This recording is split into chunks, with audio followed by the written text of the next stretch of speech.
Hi everyone, I'm Maribel Aber for the Broadway Channel with your first look at Venus in Fur on Broadway, starring Tony Award nominee Nina Arianda and Emmy Award nominee HUGH DANCY. I play a character called Thomas. He is, at the beginning of the play we find him, he's a playwright, kind of young, successful American playwright.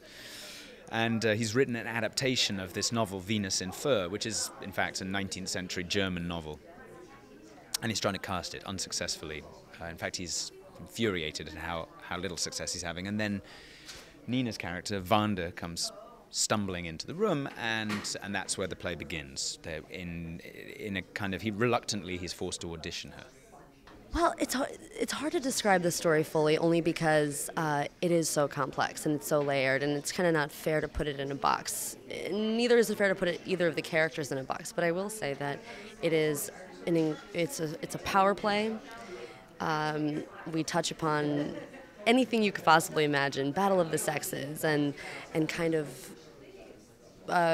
power in the bedroom and power in the theater, and kind of how lines blur and what is reality, what is fantasy. It's everything.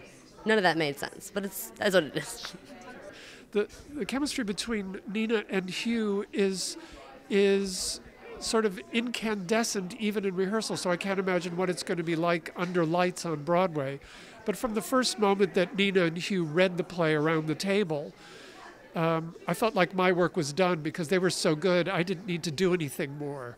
In fact, when they're so good that when anything needs to be fixed, I know it's I who has to fix it, not them, because they're too good to need any help. We all so believe in this text. I think David Ives has written a remarkable play. It's thematically rich, it's sexy, it's dangerous, it's funny. It was the debut of a great new American actress, Nina Arianda. And now to have HUGH DANCY join us, it just, I mean, how lucky can a guy get? I think this show has a remarkably broad audience because, you know, it's fast-paced, it's funny. I mean, it's really funny as hell, but it's and it's kind of sexy and all those words that we throw about, which in this case are actually true. But it's also something about David Ives' writing is almost classical, I think. Even when he's writing the more knockabout parts, you know, the contemporary parts of the play, he has such a kind of brilliant just control over language that I can as easily imagine, you know, anybody from either end of the age spectrum coming and enjoying it. Listen, I've been to a lot of auditions, and I've wanted a lot of jobs, and I've wanted to do this for a really long time. And that kind of an actor's hunger is insatiable, and I think that's what I can relate to for sure with Wanda.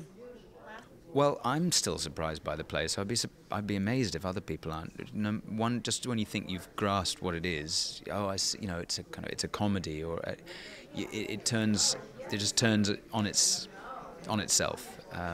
So the idea, if we do it right, will be that we're always one step ahead of the audience, and that they will be in a constant state of surprise. Thanks for watching. I'm Maribel Aber for the Broadway Channel, one on the aisle and a backstage pass to the best of Broadway. See you soon.